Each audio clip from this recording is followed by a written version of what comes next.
अस्सलाम वालेकुम, मैं हूं मरियम नवाज और मेरे साथ है वसीम मलिक। आप देख रहे हैं फ्रॉम कोर्ट रूम नंबर 1।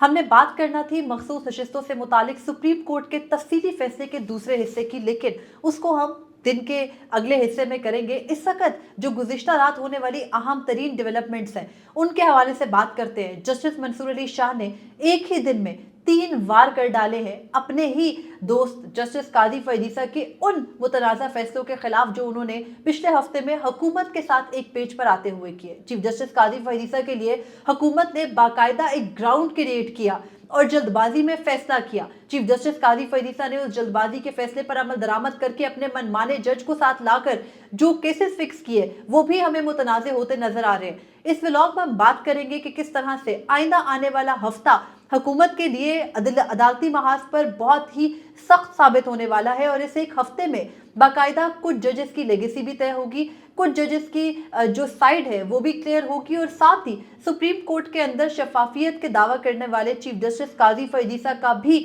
मजीद जो पॉइंट ऑफ व्यू है वो क्लियर होकर सामने आएगा। वसीम, जस्टिस मंसूर अली शाह ने खत लिखा, उस खत के मंदरजात पर तो आप आएंगे ही, लेकिन चीफ जस्टिस काजी फैज़ ने कमेटी का दूसरा इजलास बुलाया और उस दूसरे इजलास के अंदर भी जस्टिस मंसूर अली शाह ने शिरकत नहीं की। जस्टिस मंसूर अली शाह ने जो खत लिखा वो चीफ जस्टिस काजी फैज़ के माजी के खतूत से तो बिल्कुल मुमासलत नहीं रखता, क्योंकि उसके अंदर कोई इल्ज़ाम तराशी नहीं है। लेकिन वो खत के अंदर क्या कह रहे हैं, गुज़िश्ता रात होने वाली तमाम तर डेवलपमेंट्स के हवाले से आप क्या समझते हैं? आज से जो अब अगला जो बकिया हफ्ता है वो शुरू हो रहा है, उसमें क्या कुछ हो सकता है? लाहौर हाई कोर्ट भी एक्टिव है, सिंध हाई कोर्ट भी एक्टिव है, क्या होगा? अच्छा, एक तो जस्टिस मंसूर अली शाह के जो आज का लिखा गुज़श्ता रात का लिखा गया ख़त है उस पर हम डिस्कशन करने से पहले मैं कहता हूं कि थोड़ा सा हम टॉपिक्स के हवाले से क्लैरिटी ले आएँ ताकि पिक्चर क्लियर हो। कमेटी का इजलास भी हुआ, उस कमेटी के इजलास में जस्टिस मंसूर अली शाह शरीक नहीं हुए। कमेटी का इजलास जो है वो 2 रुकनी हुआ, जस्टिस काजी फैज़ और जस्टिस अमीनुद्दीन खान। ये भी डिस्कस करते हैं कि क्या ये कमेटी का इजलास वाकई ही लेजिट था, जस्टिस मंसूर अली शाह अगर शिरकत नहीं कर रहे तो किस तरह ये कमेटी का इजलास हुआ, और माजी की वन मैन शो था या माजी की नज़ायर इस हवाले से क्या कहते हैं। फिर इन कमेटी के इजलास में जो 2 केसेस समाअत के लिए मुकर्रर हुए हैं उनका मुस्तकबिल मुझे तो बड़ा ही तारीक नज़र आ रहा है कि आज चीफ जस्टिस काजी फैज़ के जो इक़दाम थे वो बुखलाहट का शिकार नज़र आए और उसमें वो मुश्किल का सामना भी मुस्तकबिल में करने जा रहे हैं। और फिर ये जो सारा मामला था तरमीमी आर्डीनेंस का, प्रैक्टिस एंड प्रोसीजर का कानून बदला गया, वो जो लाहौर हाई कोर्ट में चैलेंज हो रखा है और बलूचिस्तान सिंध हाई कोर्ट में चैलेंज हुआ है, तो उस मामले पर जो लाहौर हाई कोर्ट की चीफ जस्टिस ने इक़दाम किया है, तो मुझे तो लगता है कि कल के रोज़ ही जस्टिस मंसूर अली शाह का जो कॉन्फिडेंस है इस सारे मामले में, तो उसमें मुझे काजी फैज़ की सुबकी मजीद नज़र आ रही है। वो कैसे वो सारा डिस्कस करते हैं। मगर जैसे ख़त की अगर हम बात करें तो नाज़रीन, हमने गुज़श्ता हफ्ते आपको बताया था कि सुप्रीम कोर्ट ऑफ पाकिस्तान में इस वक्त बहुत कुछ चल रहा है। अभी आप हुकूमत के वन साइडेड पत्ते देख रहे हैं। जो असल ट्रम्प कार्ड है वो 8 जजेस और बिलखसूस जस्टिस मंसूर अली शाह के पास है और एक सख्त रिएक्शन आएगा। हम बता चुके पिछली वीडियो के अंदर, अगर आप उसको देखें कि उसमें किस तरह से हुकूमती तमाम पत्तों को सुप्रीम कोर्ट के एक फैसले ने बिल्कुल ही रास्ते से हटा करके साफ कर दिया। वैसे क्विकली हमने बात की थी हफ्ते को जजेस के कि उनकी जुम्मे को ही कि उनकी मुशावरत हो रही है, उनकी आपस में बातचीत चल रही है। आज उसका बाकायदा रिएक्शन सामने आया है और जस्टिस मंसूर अली शाह ने बड़ा मुफस्सिल खत लिखा है, 3 सफ़ात पर मुश्तमिल है। खत के अंदर क्या है पहले वो बात कर ले ताकि हम फिर उस बुनियाद से आगे अपनी वीडियो बना। अच्छा, खत से पहले आपने वीडियो के शुरू में कहा था कि जस्टिस मंसूर अली शाह जो हैं वो जस्टिस मुनीब अख्तर की हिमायत में सामने आए हैं। तारीख हमें यह बताती है कि जस्टिस मंसूर अली शाह जिसकी हिमायत में सामने आते हैं वो फिर फातेह बनकर निकलता है और जिसकी मुखालफत में सामने आते हैं वो फिर सुप्रीम कोर्ट ऑफ पाकिस्तान से खासा रुसवा होके अपने घर जाता है। माजी की नज़ायर हमारे सामने है, तो इस बार यकसर मुख्तलिफ होगा या फिर माजी जो है वो तारीख जो है वो ख़ुद को दोहराएगी। मगर जस्टिस मंसूर अली शाह का 3 सफ़ात का जो ख़त है वो उन्होंने उसका जो मौजू लिखा वो सारा, मैं ये चाहता हूँ कि ज़रा जस्टिस मंसूर अली शाह के इस ख़त को मैं हू बहू अल्फाज में उर्दू ट्रांसलेशन में आपके सामने रखूँ। मौजू उन्होंने लिखा सुप्रीम कोर्ट, ब्रैकेट्स में उन्होंने लिखा प्रैक्टिस एंड प्रोसीजर एक्ट 2023 में आर्डीनेंस, फिर उन्होंने लिखा तरमीमी आर्डीनेंस जिसके ज़रिए दोबारा तश्कील शुदा कमेटी का इजलास। फिर वो लिखते हैं चूँकि ये सेक्रेटरी कमेटी जो होती हैं वो रजिस्ट्रार सुप्रीम कोर्ट होती हैं, तो उन्होंने जस्टिस मंसूर अली शाह ने इस सारे मामले में मुखातिब किया रजिस्ट्रार सुप्रीम कोर्ट को लिखा कि मोहतरमा सेक्रेटरी, बराह करम ये ख़त दोबारा तश्कील शुदा कमेटी के 2 मुअज़्ज़ज़ अरकान के सामने रखें जो तरमीमी आर्डीनेंस के तहत कायम हुई है, ताकि वो इसका मुताला करें। बराह करम ये भी यकीनी बनाएं कि इस खत का मवाद दोबारा तश्कील शुदा कमेटी की आज की मीटिंग यानी 23 सितंबर 2024 की कार्रवाइयों में दर्ज किया जाए, यानी मिनट्स ऑफ मीटिंग में दर्ज किया जाए। दूसरे पैराग्राफ में जस्टिस मंसूर अली शाह ने लिखा कि तरमीमी आर्डीनेंस के फौरी नफाज के बाद जल्दी में दोबारा तश्कील शुदा कमेटी के हवाले से इस बात की निशानदही की जाती है कि इस अदालत ने यानी फुल कोर्ट ने राजा आमिर केस में एक्ट की आईनी हैसियत को बरकरार रखते हुए ये करार दिया था कि आईन पाकिस्तान का article 191 supreme court of Pakistan में अपने तरीक़ाकार और प्रोसीजर के असूलों को बनाने का इब्तदाई और बुनियादी इख्तियार देता है। और राजा आमिर वो केस था जो supreme Court practice and procedure, इस केस का टाइटल ये है। एग्जैक्टली। फिर उन्होंने कहा कि जबकि इस मौजू पर कानून साजी करने की ताकत को असम्बली में देना सुप्रीम कोर्ट की रूल मेकिंग पावर इस तरह से चेक की गई थी जो आम तौर पर सिर्फ उस वक्त इस्तेमाल होती है जब अवामी मुफाद में ऐसा करना ज़रूरी हो। फिर उन्होंने ये भी लिखा कि इस एक्ट ने इंसाफ तक रसाई को आसान बनाया, शफाफियत को तकवीयत दी और बुनियादी हकूक़ की अमलदारी को मज़ीद मौसर और सुप्रीम कोर्ट को खुद मुख्तार बनाया, यानी supreme Court practice and procedure act जो ओरिजिनली था इस तरमीमी एक्ट से पहले, तरमीमी आर्डिनेंस से पहले। पैराग्राफ नंबर 3 में उन्होंने लिखा कि दूर अंदेशी और हिकमत अमली के साथ इस अदालत ने पार्लियामेंट की तरफ से एक्ट के तहत इस अदालत की आज़ादी में किसी भी किस्म की मुदाखलत या तजावुज़ को रोक दिया। ये फैसला करते हुए अगर इस एक्ट में कोई तरमीम अदलिया की आज़ादी को कमज़ोर करने या इंसाफ के मुनसिफाना और आज़ाद बहाव को रोकने या इंसाफ तक रसाई में कोई रुकावट डालने के लिए की जाती है तो ये अदालत आइन की मुहाफ़िज़ की हैसियत से इसका अजाला करेगी। मजीद उन्होंने कहा कि राजा आमिर केस के बाद इसमें इस तरमीमी आर्डिनेंस के जरिए किए गए तरमीम जो है वो आइनी हैसियत के हवाले से कई सवालात उठते हैं, यानी तरमीमी आर्डिनेंस पर कई सवालात उठाए। उन्होंने कहा कि ख़ास तौर पर कमेटी की तश्कील और चीफ जस्टिस को कमेटी की तश्कील के हवाले से बगैर किसी जायज़ दलील के मुकम्मल अख्तियार देना शामिल है। यहाँ पर वो जस्टिस अमीनुद्दीन खान की इस सारे मामले में कि एक जो तीसरा जज होगा वो चीफ जस्टिस का नामजद करदा होगा। फिर उन्होंने लिखा कि आर्डिनेंस के नफाज की आइनी हैसियत इस बात की तस्दीक करती है कि इसका नफाज जल्दबाजी में किया गया। फिर जस्टिस मंसूर अली शाह ने लिखा कि इन आइनी शकूक के बावजूद ये भी बात काबिल कदर है कि तरमीमी आर्डिनेंस ने मौजूदा कमेटी की दोबारा तश्कील का कोई इंतज़ाम फराहम नहीं किया जिसमें चीफ जस्टिस और 2 सीनियर तरीन जज शामिल थे। ताहम तरमीमी आर्डिनेंस के नफाज के चंद घंटों बाद ही ऐलान किया गया कि कमेटी को दोबारा तश्कील कर दिया गया। यानी जस्टिस मंसूर अली शाह अपने खत के अंदर बाकायदा चीफ जस्टिस के उस इकदाम की, जैसे उन्होंने ऑर्डिनेंस जल्दबाजी में आया और उसकी हम पहले ही कहते हैं स्याही सूखने से भी पहले दस्तखत के उस पर अमल दरामद कर लिया, तो उस पर जस्टिस मंसूर अली शाह सवाल उठा रहे हैं। अच्छा, उन्होंने ना फिर पैराग्राफ नंबर 7 में एक इंतहाई अहम तरीन बात लिखी है, वो हम आपके सामने ऑडियंस के सामने रख देते हैं। उन्होंने कहा कि आज़ादी, शफाफियत और इज्तिमाई काम ने चीफ जस्टिस को लाजमी तौर पर इस बात पर फौरी तवज्जो देनी चाहिए कि आर्डिनेंस के नफाज के चंद घंटों में ही बगैर किसी कानूनी जवाज़ और बगैर किसी मशवरे के दोबारा कमेटी तश्कील दी गई है। ये वाक़या उन असूलों और राजा आमिर केस में फुल कोर्ट के फैसले के साथ मुतसादम लगता है जो खुद चीफ जस्टिस काजी फैज़ीसा ने तहरीर किया, यानी प्रैक्टिस एंड प्रोसीजर एक्ट की फुल कोर्ट का जो तफसीली जजमेंट था वो चीफ जस्टिस काजी फैज़ीसा उसके आखिर जज थे। कर देती हूँ इस पैराग्राफ को। इसी पैरा के अंदर जस्टिस मंसूर अली शाह इस खत में लिख रहे हैं कि चीफ जस्टिस काजी फैज़ीसा का जो अपना पॉइंट ऑफ व्यू था, जिसकी वजह से उन्होंने जस्टिस बंदियाल के दौर में चैम्बर वर्क भी किया, उसके बाद अपना दौर शुरू होते ही उन्होंने ये मुकदमा सबसे पहले मुकर्रर करके जो है वो फौरी तौर पर समाअत के लिए सुना और इसका फैसला किया। उसके बाद बेंचेस बनाने का फैसला हुआ। ये इकदाम जो उन्होंने ऑर्डिनेंस पर अमल दरामद करके कमेटी दोबारा बनाने का किया, ये उनके अपने असूलों के भी खिलाफ है। अच्छा, उन्होंने फिर उसी पैराग्राफ नंबर 8 में मजीद लिखा कि यह भी याद रखना ज़रूरी है कि चीफ जस्टिस ने इस कानून में मुतारफ़ करदा शफाफियत और इज्तिमाई काम पर इतना एतमाद किया कि इन्होंने सीनियर जज के तौर पर खुद किसी को भी मुकदमे में बैठने से अलग कर लिया, यानी जस्टिस मुनीब अख्तर की बात कर रहे हैं वो वहाँ पर। और फिर उन्होंने कहा कि माज़रत के साथ ये उन्होंने आपने जो इसकी एक्सप्लेनेशन दी तो वही बात कर रहे हैं कि उन्होंने इस एक्ट की इतनी अहमियत थी कि काजी फैज़ीसा साहब जो थे वो चैम्बर वर्क में चले गए थे। फिर उन्होंने लिखा कि जब राजा आमिर केस में फैसले का इंतज़ार किया जा रहा था, इस केस की आइनी हैसियत के तयन की अहमियत को चीफ जस्टिस ने मजीद अहमियत दी जब उन्होंने चीफ जस्टिस का ओहदा संभालने के फ़ौरन बाद इस अदालत के जरिए ये समाअत के लिए मुकदमा उठाया। आखिरी पैराग्राफ इंतहाई अहम है। 8वें पैराग्राफ में वो लिख रहे हैं, लिहाजा मैं इस पुख्ता राय पर हूं कि जब तक फुल कोर्ट बेंच इस आर्डिनेंस की आइनी हैसियत का तयन नहीं करता, ये इस अदालत के जज इस अदालत के इंतजामी मामलात की जानिब इस मामले को हल करने के अज़्म के तौर पर सामने नहीं आते, میں احترام کے ساتھ افسوس کے ساتھ کہتا ہوں کہ میں اس کمیٹی کی میٹنگز میں شرکت نہیں کر سکتا.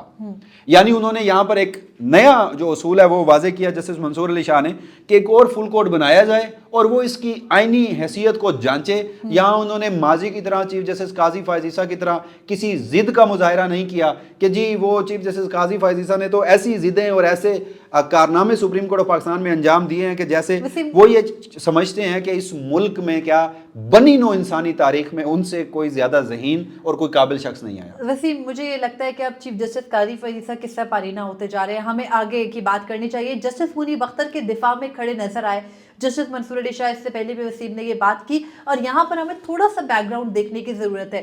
جسٹس منصور علی شاہ پچھلے سال تک جب تک وہ چیف جسٹس قاضی فائز عیسیٰ کیمپ میں تھے تب تک جب تک چیف جسٹس قاضی فائز عیسیٰ جسٹس قاضی فائز عیسیٰ نہیں میرا تھوڑا سا اعتراض ہے. وہ چیف جسٹس قاضی فائز عیسیٰ کے کیمپ میں نہیں تھے, ان کا ایک پرنسپل سٹینڈ تھا انڈیپینڈنس آف جوڈیشری کا. مجھے لگتا ہے کہ ہمیں کسی کو غیر ضروری طور پر دفاع اس کا نہیں کرنا چاہیے. پچھلے سال بہت کچھ ہوا ہے. آپ لوگ یہ ہمیں بتاتے تھے نا کہ قاضی فائز عیسیٰ صاحب عدلیہ کی آزادی کے ساتھ کھڑے ہیں, قاضی فائز عیسیٰ کے خلاف جو ریفرنس آیا ہے وہ انڈیپینڈنس آف جوڈیشری پہ حملہ ہے, تو جسٹس منصور علی شاہ نے اگر ساتھ دیا تو ایک پرنسپل ایسا جس کے اوپر وہ یقین رکھتے ہیں اور آج بھی اپنے پرنسپل پہ قائم ہیں. ان کے ریفرنس کے بعد کے عرصے کی بات کری ہوں, پچھلے سال کی بات کری ہوں, جب ان کا ریفرنس بھی پرانا ہو چکا. تو سب کو امیدیں تھی نا کہ جس ہائی پیڈسٹل پر آپ لوگوں نے چیف جسٹس قاضی فائز عیسیٰ کو بٹھا دیا تھا, چند صحافی تھے. دیکھیں آپ کا بھی اصولی موقف تھا نا, ویسے ہی جسٹس منصور علی شاہ کا اصولی موقف تھا. ہم انہیں نہیں کہہ سکتے کہ وہ قاضی کے کیمپ میں. جسٹس منصور علی شاہ نے اسی ایکٹ کے لیے تگودو کی جس کا ذکر وہ اس آج اپنے خط میں بھی کر رہے ہیں, کہ جب جسٹس منیب اختر یہ بات کر رہے تھے پریکٹس اینڈ پروسیجر ایکٹ کی سماعت کے دوران کہ آپ ایک مرتبہ پارلیمنٹ کو راستہ کھول کے دے رہے ہیں عدلیہ میں مداخلت کی, وہ مستقبل میں بھی کرے گی, تب یہ ججز نہیں مان رہے تھے. آج جب ہوئی تو وہ اپنے تحفظات کا اظہار کر رہے ہیں. وسیم اس وقت اچھا میں یہ چاہتا ہوں کہ ہم ذرا آف ٹاپک ہو رہے ہیں, واپس ٹاپک پہ آتے ہیں. کمیٹی کے اجلاس ہوئے ہیں, جسٹس منصور علی شاہ کمیٹی کے اجلاس میں شرکت نہیں کرتے. اس کے باوجود یہ کیسے ہوا کہ 2 رکنی کمیٹی نے بیٹھ کر خود سے ہی اس کی قانونی حیثیت کو اس طرح سے ویلیڈیٹ کرنے کی کوشش کی کہ 2 کیسز سماعت کے لیے مقرر کر دیے. میرے یہاں پر ایک سوال ہے, پریکٹس اینڈ پروسیجر کمیٹی کے رولز آج تک نہیں بنے, یا اگر بنے بھی ہیں تو ہمارے سامنے نہیں آئے کہ کمیٹی کن رولز کے تحت کام کرتی ہے. لیکن ہمیں یہ بتایا گیا اس ترمیمی آرڈیننس کے آنے کی جو ایک وجہ وفاقی حکومت نے بتائی کہ وہ جی جسٹس منیب اختر جو ہیں وہ اکثر اویلیبل نہیں ہوتے تھے, لہٰذا ہم نے ایک چیف جسٹس کو اختیار دے دیا کہ وہ کسی جج کو نامزد کر کے کمیٹی کا اجلاس بلا دیں. اب مجھے ایک بات بتائیں, جب سے جسٹس منیب اختر اس کمیٹی کا حصہ بنے ہیں, کسی روز ہمارے پاس یہ خبر آئی ہے کہ جسٹس منیب اختر کی غیر موجودگی کی وجہ سے اجلاس مؤخر ہوا؟ نہیں ہوا. پھر مجھے ایک بات بتائیں کہ جمعرات کے روز اجلاس ہوتا ہے, اگلے روز ترمیمی آرڈیننس آنا ہوتا ہے, قاضی فائز عیسیٰ کو پتہ ہوتا ہے, اس دن ترمیمی آرڈیننس بعد میں فلوٹ ہوا تھا, چیف جسٹس پہلے اپنی اویلیبلٹی ظاہر کر چکے تھے. اچھا, جمعرات کے روز عموماً جب اجلاس ہوتا ہے تو قاضی فائز عیسیٰ صاحب موصوف گھر پہنچ کر ان 2 ججز کو بتاتے ہیں جو اس وقت غالباً انتظار میں ہوتے ہیں کہ قاضی فائز عیسیٰ آئیں گے اور کمیٹی کا اجلاس شروع ہوگا. کہتے ہیں میں اویلیبل نہیں ہوں, تو اجلاس جو ہے وہ جمعے تک ملتوی کر دیا جاتا ہے. جمعے کے روز جب یہ سارا جو تماشا ڈرامہ گزشتہ روز کریٹ کیا جا رہا تھا وہ جب سامنے آتا ہے, قاضی فائز عیسیٰ جسٹس امین الدین خان کو یہ بھی بنی نوع انسانی تاریخ کے سب سے کوئی عظیم اور سمجھدار ترین جج ہوں گے جنہیں قاضی فائز عیسیٰ نے اپنے ساتھ رکھا ہے, تو انہیں کمیٹی کا حصہ بنا لیتے ہیں. تو اس روز بھی جسٹس منصور علی شاہ شرکت نہیں کرتے. تو جب جمعے کے روز جسٹس منصور علی شاہ شرکت نہیں کرتے تو کمیٹی کا اجلاس نہیں ہو سکتا. تو پھر آج کس حیثیت میں ہوا؟ دیکھیے, چیف جسٹس قاضی فائز عیسیٰ کے کنڈکٹ پر تو وسیم ہم کتابیں لکھ سکتے ہیں, بلکہ مس کنڈکٹ پر میں کہوں گی. اس سے بھی آج جو اب اجلاس ہو گیا, منافقت پر آج اجلاس ہو گیا, چیف جسٹس قاضی فائز عیسیٰ کی منافقت پر کتابیں نہیں دیوان چھپیں گے. تضادات سے آپ منافقت پر آگے ہیں. خیر آپ لوگ بھی آئیں گے, تھوڑا سا صبر کر لیں. اب آگے بڑھتے ہیں کہ کمیٹی نے آج جو فیصلے کیا, آڈیو لیکس انکوائری کمیشن کا کیس, چیف جسٹس قاضی فائز عیسیٰ کے چیف بننے کے بعد آج 1 سال سے زائد کا عرصہ گزر چکا ہے. آج ان کو وہ آڈیو لیکس انکوائری کمیشن یاد آ گیا جس آڈیو لیکس انکوائری کمیشن میں بھی وہ خود ممبر تھے. اگر اتنے ہی شفافیت کے اصول پیارے ہیں اور اب جونیئر ججز کو کمیٹی میں بھی شامل کرنے کا فیصلہ ہو گیا ہے وسیم سپریم کورٹ کے اندر, تو چیف جسٹس اسی کیس میں جس سے خود متعلق ہے کسی اور کو شامل کرنے سے میرا ایک احتجاج ہے, میرا ایک پروٹیسٹ ہے, اگر آپ سن لیں. جی, میرا پروٹیسٹ یہ ہے کہ آپ قاضی فائز عیسیٰ کے نام کے ساتھ شفافیت کا نام لگانا, موریلٹی کا نام لگانا, जमहूरियत का नाम लगाना, आयन का नाम लगाना, हल्फ का नाम लगाना, ये अब छोड़ दीजिए। इन अल्फाज की मजीद तौहीन मत कीजिए। मुझे ये बताइए कि ये जो 2 केसेस समात के लिए मुकर्रर हो गए, इन 2 केसेस का फ्यूचर क्या होगा? देखिए, दोनों केसेस काजी फायज ईसा का जो इस सारे मामले में मुस्तकबिल है, मुझे वो तारीख नज़र आ रहा है। जस्टिस मंसूर अली शाह ने आज कह दिया कि वो इस कमेटी की लीगैलिटी को नहीं मानते। हमने गुज़श्ता रोज़ ये बात की थी कि अगर जस्टिस मंसूर अली शाह शरीक होंगे तो उसका मतलब होगा कि वो लीगैलिटी को मान रहे हैं। आज उन्होंने कहा कि वो तब तक शिरकत नहीं करेंगे जब तक ये कमेटी अपनी ओरिजिनल हालत में बहाल नहीं हो जाती। तो इसका मतलब है कि जस्टिस मंसूर अली शाह जब इस कमेटी को लीगल नहीं मानते तो जिस ऑडियो लीक्स कमीशन की बेंच की सरबराही उन्हें दी गई है, वो आएंगे, वो कहेंगे कि हजूर मैं इस बेंच में शामिल नहीं हूँ, कमेटी लीगल नहीं थी, ये बेंच भी टूट जाएगा। पहली बात मैं ये बताती चलूं कि बेंच में है कौन कौन, क्विकली ऑडियो लीक्स केस की सरबराही सौंपी गई है चीफ जस्टिस काजी फैज़ ईसा और जस्टिस अमीनुद्दीन खान की शफाफ कमेटी की जानिब से जस्टिस मंसूर अली शाह को, जस्टिस जाया अफरीदी, जस्टिस मुसर्रत हिलाली, जस्टिस जमाल मंदोखेल और जस्टिस अमीनुद्दीन खान। अब दूसरा केस जो है वो 63A की तशरीह का है और उसमें चीफ जस्टिस काजी फैज़ ईसा खुद सरबराही कर रहे हैं और 18 जुलाई को इन्होंने मिनट्स ऑफ मीटिंग्स में ये कहा था कि जस्टिस मंसूर अली शाह जो हैं वो करेंगे। तो इसलिए मैं कह रहा हूँ मुनाफकत के लफ्ज़ इस्तेमाल कीजिए, बाकी ये जितने भी पॉजिटिव लफ्ज़ आप इस्तेमाल कर रही हैं उस पर मैं एहतजाज आज भी कर रहा हूँ और हमेशा ही रिकॉर्ड कराता रहूँगा। क्विकली मैं आपको बताता चलूँ कि उसमें जस्टिस मुनीब अख्तर भी शामिल हैं। तो जहाँ जस्टिस मंसूर अली शाह इस कमेटी को लीगल नहीं मान रहे, जस्टिस मुनीब अख्तर भी इस कमेटी को लीगल नहीं मानेंगे। 30 सितंबर को इसकी समाअत रखी गई है। जस्टिस मुनीब अख्तर आथर जज हैं और रिव्यू के लिए मुझे जहाँ तक इल्म है कि आथर जज का बैठना लाजमी होता है, तो जस्टिस मुनीब अख्तर भी आकर कहेंगे कि उस कमेटी को लीगैलिटी को चैलेंज करते हैं, लीगल नहीं मानते, लिहाजा वो इस कमेटी से उठ के बेंच से उठ के जा रहे हैं। ये दोनों बेंचेस मुझे टूटते हुए नजर आ रहे हैं। वसीम, एक और चीज़ यहाँ पर देखना ये भी ज़रूरी है कि 18 जुलाई ही को चीफ जस्टिस काजी फैज़ ईसा ने जो बेंच बनाया था उसमें जस्टिस मंसूर अली शाह के साथ सीनियर तरीन 4 जजेस को शामिल किया गया था, जस्टिस याया, जस्टिस जमाल, जस्टिस अमीन और जस्टिस मुनीब अख्तर को ऑफ कोर्स। और फिर अब जो बेंच बनाया गया उसमें चीफ जस्टिस साहब खुद बैठे हैं, जस्टिस अमीनुद्दीन खान तो हैं ही एक गोल्डन इंसान, हर जगह फिट होते हैं आजकल। जस्टिस हर जगह नहीं, जहां काजी फैज़ ईसा का मुफाद हो वहां फिट हो। और जस्टिस मुनीब अख्तर, जस्टिस जमाल मंदोखेल और जस्टिस मजहर आलम मियाँखिल जो एक एडहॉक जज है, लेकिन वो एडहॉक जज मरकजी केस में तो थे। वो एडहॉक जज इस कदर काबिल जज हैं, इस कदर बहादुर जज हैं कि उन्होंने माफ़ी मांग ली थी कि मैं एडहॉक जज नहीं बनना चाहता। वजह पूछी गई थी, कहा गया था कि सोशल मीडिया पे बहुत प्रेशर है, मेरे ऊपर बहुत तनकीद हो रही है। तो जो शख्स सोशल मीडिया से डर जाता है उसे एडहॉक जज बाद में बना लिया जाता है। इसी वजह से जस्टिस याया अफरीदी और जस्टिस मंसूर अली शाह हैं जुडिशल कमीशन के इजलास में बैठकर जस्टिस मजहर आलम मियाँखिल की बतौर एडहॉक जज मुखालफत भी कर चुके हैं। आखिरी टॉपिक ये जो अब मुमकिन है ऐसा भी हो, आलिया नीलम साहिबा ने वो लाहौर हाई कोर्ट में नाज़रीन चैलेंज हुआ practice and procedure act, Aalia Neelum साहब आज के रोज़ उसके ऊपर गुज़श्ता रोज़ उसके ऊपर एतराज़ात ख़त्म हुए, आज के रोज़ उसके ऊपर समाअत रखी गई है। अगर जस्टिस आलिया नीलम जो है उन्होंने अपने पास केस लगाया है तो इसका मतलब है कि उनका एजेंडा है। अब एजेंडा क्या है, या तो वो इसके ऊपर स्टे देने लगी हैं या इसको वैलिडेट करने लगी हैं। देखिए, जस्टिस फैसल ज़मान खान के सामने गुज़िश्ता रोज़ रजिस्ट्रार ऑफिस के एतराज़ात के साथ Supreme Court practice and procedure ordinance के खिलाफ जो दरख्वास्त थी वो मुकर्रर हुई और उन्होंने एतराज़ात भी फौरी तौर पर हटाने का कहा और केस भी दोबारा मुकर्रर करने को कहा, एतराज़ात रिमूव करके। तो उसके बाद लग ही रहा था कि उन्हीं जज साहब के सामने लगा तो गया Supreme Court practice and procedure ordinance. तो फिर जस्टिस आलिया नीलम को लगा कि अपनी जात के सिवा किसी पर यकीन नहीं करना चाहिए, तो उन्होंने मुकदमा अपने सामने मुकर्रर कर दिया। अगर जस्टिस आलिया नीलम इसको वैलिडेट भी करती है, मैं कोई ज़्यादा पॉजिटिव माइंड नहीं हूँ, मैं कोई पुरुमीद नहीं हूँ जस्टिस आलिया नीलम की तकर्री के दिन से लेकर आज तक। मजबूरी तौर पर एक मनफी इंसान है, तो उस मनफी इंसान की गुज़श्ता 6 महीने की, बल्कि जब मस्बत इंसान नाज़रीन काजी फैज़ ईसा को हाई पेडिस्टल पे बिठा के रोज़ तारीफ़ें करते थे, तो यही मनफी इंसान उसका असल चेहरा इन लोगों के सामने रखते थे, तो तब कहा जाता था कि हमारा एजेंडा है। तो आज जो हमारा एजेंडा था उन सब में हमारे ये दोस्त भी हमारे साथ उस एजेंडे में शामिल हो चुके हैं। हम तो खैर ठहरे किराए के सहाफ़ी, तो आपने भी उसी किराए के सहाफ़ी बनना ही उसमें इक्तफ़ा किया, आपका जो प्रिंसिपल स्टैंड था। तो खैर अब इस सारे मामले में मैं सिंध हाई कोर्ट से, मुझे उम्मीद है सिंध हाई कोर्ट में अगर ये मुकदमा पहले ही लाहौर हाई कोर्ट की बजाय लग जाता तो जो हमारी हाई कोर्ट्स हैं, मैं कैटेगोरिकली एक चीज़ कहता हूँ, اس ملک کی ہائی کورٹس کو بھی اب ڈیسائیڈ کرنا چاہیے کہ وہ عدلیہ کی آزادی کے ساتھ کھڑے ہیں، یعنی جسٹس منصور علی شاہ کے ساتھ کھڑے ہیں، یا پھر وہ عدلیہ کی آزادی کو سرنڈر کر کے اسٹیبلشمنٹ کی گود میں بیٹھنا چاہتے ہیں، یعنی قاضی فائز عیسیٰ کے ساتھ کھڑے ہیں۔ یہاں پر اگین میں ان سے اتفاق نہیں کرتی، کیونکہ کسی بھی شخص کو ہم نے جسٹس قاضی فائز عیسیٰ کو ہائی پیڈسٹل پر بٹھا کے دیکھ لیا تھا، آج کیا ہو رہا ہے؟ مجھے لگتا ہے کسی بھی انسان کو انسان ہی رہنے دینا چاہیے، اس کو فرشتہ نہیں بنانا چاہیے، فیوچر میں بڑے مسائل ہو جاتے ہیں۔ وسیم صاحب کوئکلی آگے بڑھتے ہیں، صرف اتنی بات کر لیں گے اینڈ میں کہ اگر ہائی کورٹ مفروضات پر بات کر رہے ہیں، ممکنات پر بات کر رہے ہیں، اگر ہائی کورٹ ایدر وے آرڈیننس کو برقرار رکھے یا مسترد کر دے، معاملہ الٹیمیٹلی حکومت فوری طور پر لے آئے گی چیف جسٹس قاضی فائز عیسیٰ کے سامنے۔ وسیم، چیف جسٹس قاضی فائز عیسیٰ اپنی منمانی کمیٹی بنا کر بیٹھے، اگر وہ فوری طور پر مقدمہ اپنے اور جسٹس امین الدین خان کے ہی سامنے لگا لیتے ہیں،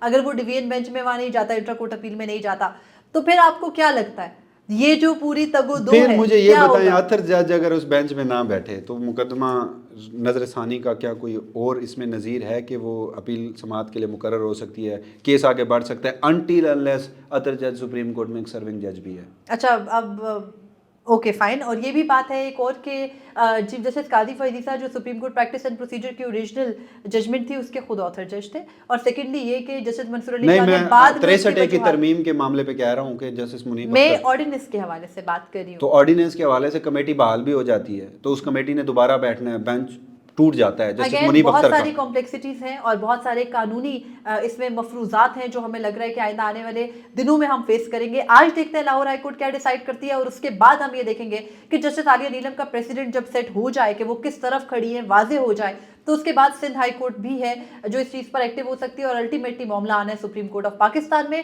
سپریم کورٹ میں ججز کی لڑائی اب اگلے مرحلے میں داخل ہو چکی ہے، جو کہ انفارچونیٹ ہے عام بندے کے لیے تو، لیکن ہم دعا کرتے ہیں کہ جلد سیٹل ہو جائے گا، لیکن پارلیمان بھی اگلے ہفتے دوبارہ ایکٹیو ہونے والی ہے۔ وسیم، ابھی تک ہمارے جو انفارمیشن تھی ہم نے وہ آپ کے سامنے رکھی، آج ہی کے دن مخصوص نشستوں سے متعلق تفصیلی فیصلے کا نیکسٹ پارٹ بھی آپ کے سامنے رکھیں گے۔ مجھے اور وسیم ملک کو دیجیے اجازت، اپنا فیڈ بیک ضرور دیجیے۔ اللہ حافظ۔